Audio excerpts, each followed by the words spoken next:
Começando a gravar nossa aula. Boa noite para todo mundo. Quero pedir perdão pela semana passada, mas a pessoa estava assim um pouquinho derrubadinha. Mas acho que tudo tem seu jeito.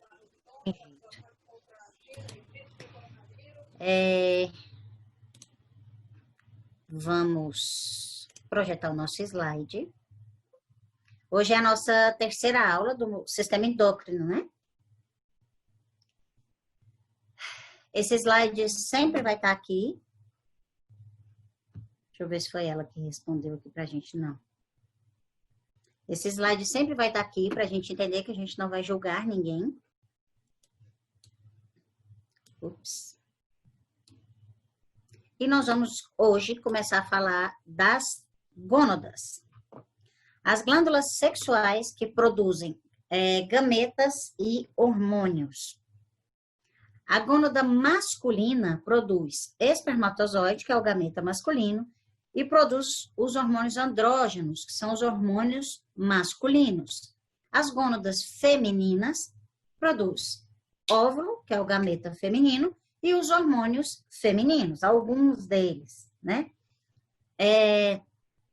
Nós vamos falar hoje de algumas doenças, né, ou defeitos congênitos, muitas vezes, mas que se descobre só na fase adulta, dessa questão da reprodução humana, que é muito delicada.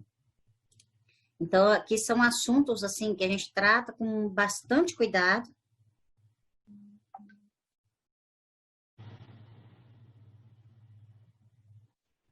Deixa eu só responder aqui a Priscila.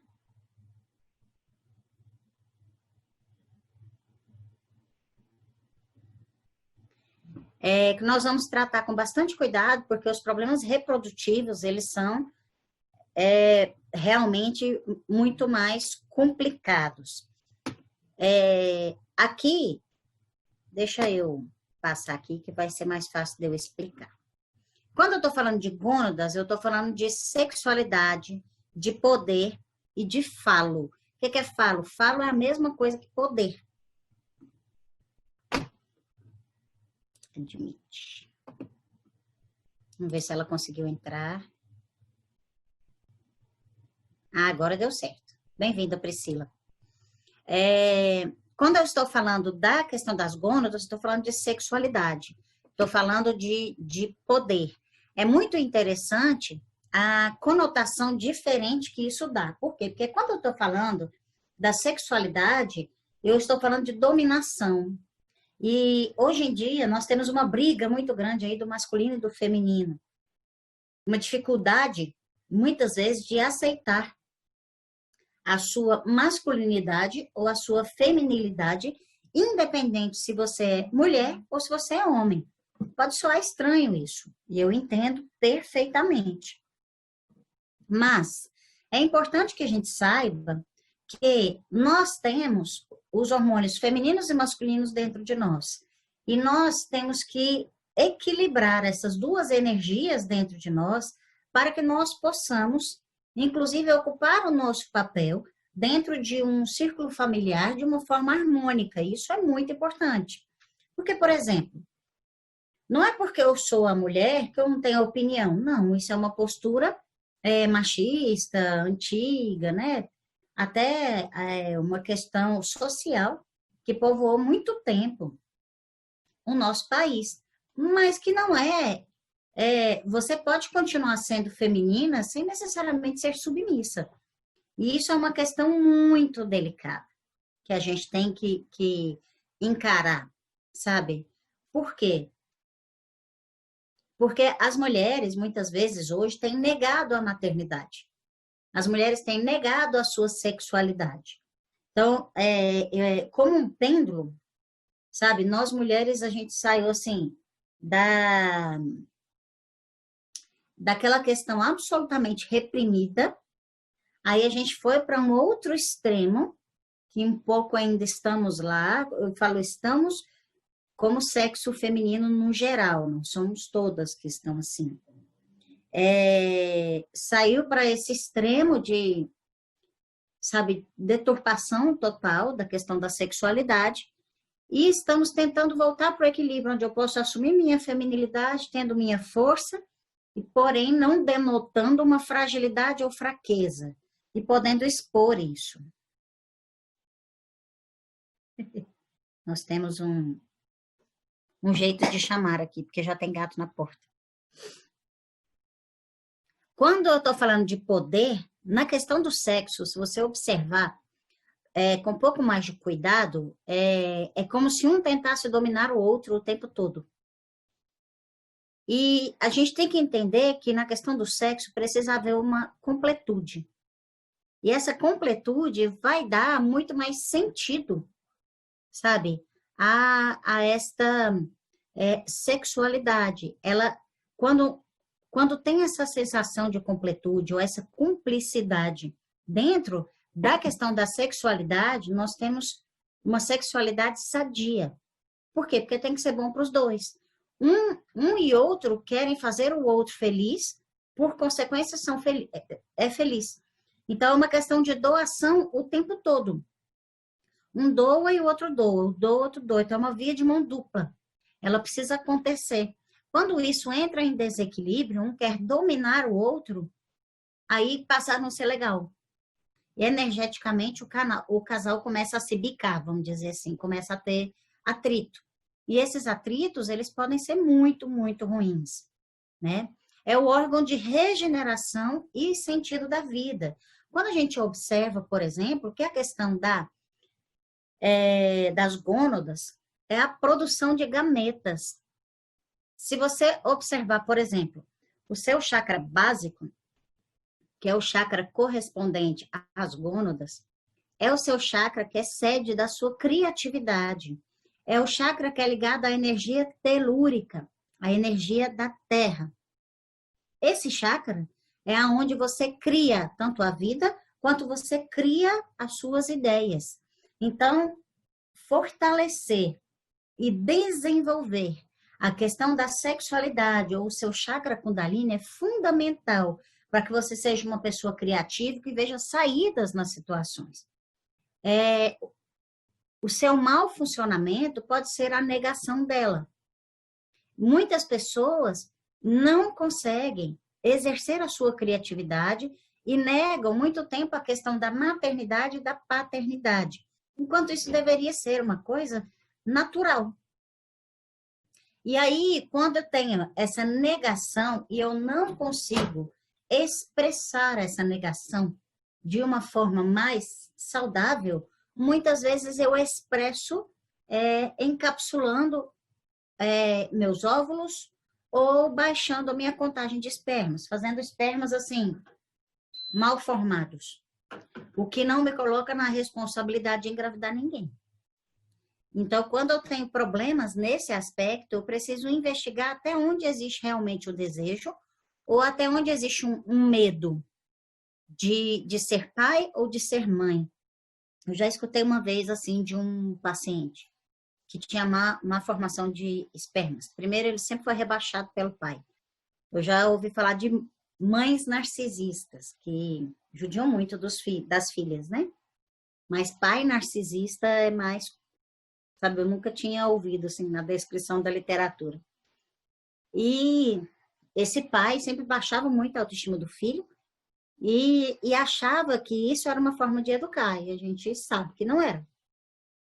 E nessa intenção, ou nessa forma, sabe, de educar, ele baixava tanto a autoestima do filho que o filho não se sentia homem o suficiente.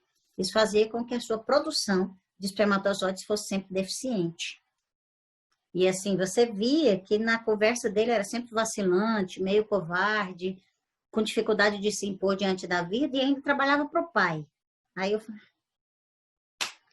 Então, assim, já é meio oprimido pelo pai. O cara é um advogado competentíssimo, mas muito mesmo, da área industrial, né, de empresa. Eles ganham dinheiro pra caramba, o pessoal gosta muito do trabalho do filho, mas o pai oprime. E ele não se acha bom o suficiente. Então, isso trouxe problemas a ele na questão tanto da sexualidade quanto da produção de gametas. A melhor forma de vivenciar a unidade, compartilhar a vida e o prazer de viver é através da sexualidade. Então, assim, foi muito engraçado que uma ex-aluna de homeopatia me mandou mensagem semana passada: Paty, eu preciso que você me atenda. Falei, tá bom, arrumamos lá o horário e tal. Aí ela sempre usou tabelinha, sempre usou, né, outros mecanismos e tal, e mesmo assim engravidou. Aí ela, não, mas eu sempre programei tudo na minha vida, não pode ser. Eu falei, para de negar. Eu falei, olha, você tá grávida, você estava pronta. Chegou um momento que o universo disse sim, e ok, tá tudo bem. Não, tá tudo bem. Eu falei, como não tá tudo bem se você tá com seu casamento todo organizadinho? Eu falei, quantos anos você tá? Aí ela, com 37. Eu falei, eu acho que tá bom, né? Porque se você fosse ainda pensar para quando tiver filho, já seria uma gravidez mais tardia, talvez não fosse tão saudável assim. Mas uma negação, aí ela, não. Mas eu tomei anticoncepcional por muitos anos. Muitos anos, assim, uns 15 anos. E aí eu parei de tomar o ano passado e comecei a desintoxicar, mas eu estava tomando cuidado, não era para engravidar. Pelo amor de Deus, quase 10 anos de casada, 37 anos nas costas, e negando, sabe? Eu falei, você tá com medo de quê? Aí ela, de não ser uma mãe tão boa quanto a minha. Eu falei, pelo amor de Deus, dê a oportunidade da sua mãe ser vó agora, por favor. Deixa ela descansar enquanto mãe, ela não vai deixar de ser mãe, não, mas você também pode agora começar a exercer isso. É uma revitalização do indivíduo. Quem tem filho sabe disso, né? E eu não gosto de falar assim, só quando você tem filho você entende tal coisa. Não. Quando a gente começa a se dedicar ao próximo, cuidar do próximo, a gente entende um bocado de coisa. Mas é uma sensação muito interessante quando você olha para um filho e vê ele fazendo um bocado de coisa que você faz. E aí, seja um filho natural, um filho adotivo, ele vai fazer as coisas porque ele aprendeu com você. E ele vai repetir as coisas de acordo com o que você faz. Sabe? Então, assim, é uma forma de crescimento para todos nós. Quem é professor, às vezes vê os alunos repetindo algumas coisas exatamente como você faz. E a sensação deve ser muito próxima. Eu me lembro quando minha filha era mais velha, era bem pequena, e ela foi reclamar alguma coisa comigo, aí eu falei, não é assim. E eu fazia muito isso, assim. E aí ela pôs a mãozinha na cintura, ela era pequenininha, assim, 5 para 6 anos. Botou a mãozinha na cintura, pegou o dedinho e brigando, me falando as coisas. Eu nem sei o que ela falou, porque naquele momento o som parou. Eu olhei a cena e falei, sou eu. Ela está me imitando. Aí eu lembro que eu parei, ajoelhei e falei, você me desculpa por falar com você assim? Ela, não entendi nada, eu que tô falando com ela e tal, né? E aí eu passei a me policiar.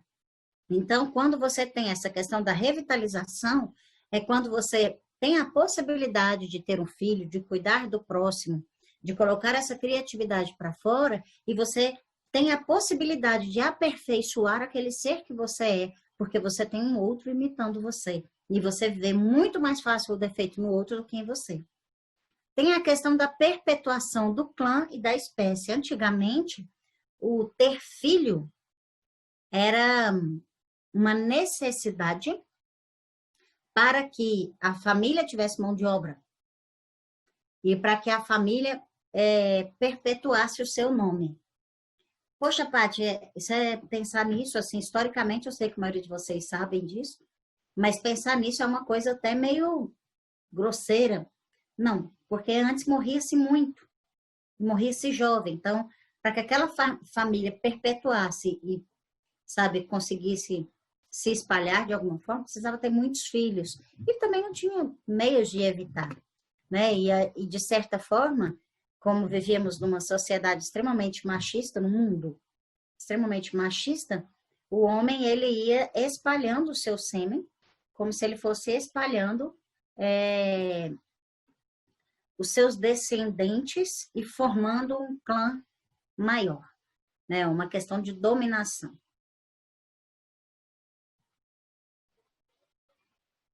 Vamos lá. Uma coisa muito fácil da gente entender que é o ciclo hormonal feminino. É complicado pra caramba. Vamos lá. Nós temos aqui, nessa fotografia, aqui nessa figura, vocês veem meu mouse, né? Vocês veem a ponteirinha do meu mouse? Sim, dá para ver aqui. Ah, beleza, obrigada. Nós temos aqui a fase da ovulação. Deixa eu jogar isso aqui para baixo. Nós temos aqui a fase da ovulação. Então, aqui nós temos o folículo. O folículo é lá onde fica guardado o óvulo. E aí, esse folículo, ele vai inchando, vai fazendo um processo de maturação, até que ele o folículo libera o óvulo que estava lá guardadinho. Se ele é fecundado, ele forma um corpo lúteo, que forma nesse momento aqui da fecundação, ele começa a replicação celular, e aí ele forma esse corpo albicante, que é esse saco gestacional que vai se implantar no interior do útero. Como é que isso acontece, né? Eu tenho aqui o hormônio folículo estimulante na fase folicular. Então, esse hormônio ele vai aumentando, aumentando, aumentando, até que ele tem um pico por volta, né, do 13º dia. 12º, 13º dia. Aí eu tenho esse pico de hormônio. No momento que eu tenho esse pico de hormônio, acontece a ovulação. Nesse pico de hormônio, eu tenho o hormônio folículo estimulante, que é esse vermelhinho. Eu tenho o estradiol, que é esse azulzinho. A progesterona, ela permanece baixa até neste momento. E o hormônio luteinizante, que é do corpo lúteo, ele dá o pico mais ou menos junto do estradiol e do hormônio folículo estimulante. Então, eu tenho um pico de 3 hormônios. Então, lá na primeira fase do ciclo menstrual, menstruou, limpou tudo, começa de novo. Neste momento, aqui embaixo, eu tenho o crescimento do endométrio. O endométrio estava baixinho e eu começo a ter um crescimento do endométrio. Então, esse tecido que estava fininho, ele vai ficando espesso no interior do útero. Neste momento que há o pico, que tem a ovulação, o corpo ele está todo preparado assim, fecunda que a gente segura a bola. Quando fecunda, o que acontece? O estradiol começa a cair e depois dá uma estabilizada até diminuir. A progesterona começa a subir, o hormônio luteinizante, o hormônio folículo estimulante decaem. Quem segura a onda? Progesterona e o estradiol, sendo que o estradiol ele precisa começar a cair mesmo. E aí, neste momento da fase lútea, logo depois, a fase lútea é depois da ovulação. E a fase folicular é antes da ovulação. No momento em que aconteceu a ovulação, se foi fecundado, o que acontece? Ele vira um saco gestacional, vai lá no interior do útero, que é essa figurinha aqui de baixo, e faz o que a gente chama de nidação. Nesse momento, ele vai, se aconchega num cantinho do útero, gruda ali, e aí ele faz essa implantação do saco gestacional e começa o desenvolvimento do bebê, do feto e da placenta. Não teve a ovulação, mas não teve a fecundação. A queda dos hormônios acontece de todo jeito e começa a ter uma subida da progesterona. A progesterona, se vocês olharem aqui, ela vai ter um pico no ciclo de 28 dias por volta do dia 22, 23. Nesse momento começa um negócio muito legal no corpo da mulher, quando não fecunda, chamado TPM. Por que acontece TPM? Por causa do pico da progesterona. Então, quando a progesterona começa a ficar muito alta, a mulher fica muito brava, muito sensível, com muita vontade de comer chocolate. Quando é fecundada, a progesterona se mantém alta durante um tempo. E aí, se isso não aconteceu, tive o pico da progesterona, não fecundou. Tive o pico da progesterona, não fecundou, ela começa a decair e o endométrio começa a descamar ali por volta do 27º, 28º dia, que é onde acontece a menstruação. Então, assim, eu tenho esses 4 hormônios trabalhando e até outros mais. Mas esses 4 trabalhando, assim, intensamente, em perfeita harmonia para que aconteça o ciclo menstrual. Qualquer bagunça que acontecer aqui, esse ciclo altera, a ovulação altera, e aí é onde nós vamos encontrar muitos problemas. Então, para que haja a ovulação, eu preciso de ter, muitas vezes, um hormônio folículo estimulante bem equilibrado e fazendo o seu papel, até o momento em que eu chego da ovulação. Vamos lá, hormônios masculinos. Tem um gato na porta. Volte para cima. Os hormônios masculinos. A gente não falou do hipotálamo, que é quem manda na galera lá em cima? Então, lá na puberdade, o hipotálamo, ele manda na adenohipófise e começa a fazer a liberação das gonatrofinas, FSH e LH. Esses 2 hormônios, eles estimulam a espermatogênese e a produção de testosterona. A produção de testosterona é que vai dar essa virilidade, dar músculo, dar agressividade também, né? Os meninos, eles já têm essa agressividade mais marcada, não são todos, mas é natural, né? Tanto que brincadeira de menino é lutinha, por exemplo. Então, assim, isso se deve ao quê? A produção de testosterona. O homem, a coisa funciona mais simples. Resolveu com a adenohipófise, faz a liberação dos 2, do FSH e do LH, que estimula para que a coisa aconteça de uma forma mais tranquila. E aí a gente começa a entender por que acontece problemas, por exemplo, de infertilidade feminina. Primeiro, porque às vezes eu tenho alterações hormonais. Tem uma coisa que acontece dos 2 lados, na infertilidade feminina e na infertilidade masculina, que é, por exemplo, a questão de tireoide. Nos 2 podem causar infertilidade. A outra coisa que pode causar infertilidade é o aumento de peso, a síndrome metabólica. Se eu tenho uma síndrome metabólica, eu começo a ter os hormônios testosterona e estradiol altamente perturbados. E essa perturbação vai prejudicar tanto a questão dos ovários quanto a questão das gônadas masculinas na produção de espermatozoides de boa qualidade ou numa quantidade adequada. Então, nós podemos ter alterações hormonais, alterações genéticas, e aí são problemas a serem investigados, no caso da genética. Infecções de repetição podem trazer esterilidade, né? Nós sabemos que, por exemplo, uma virose como a cachumba, se ela é maltratada, né? Ou seja, não é tratada adequadamente, ela pode causar a infertilidade. Outro problema, endometriose. É um tecido semelhante ao tecido do endométrio, que é o que reveste a camada interior do útero, que ele cresce do lado de fora. E ovários policísticos, que os ovários ficam encapsulados em cistos, e eles não rompem, então o óvulo não é liberado. Esses são os problemas mais comuns que acontecem. Na infertilidade masculina, nós temos fatores como infecção do trato genital, e pode acontecer, principalmente por DSTs, Disfunção hormonal, se o hormônio não está adequado, não está equilibrado, não tem uma boa produção de esperma.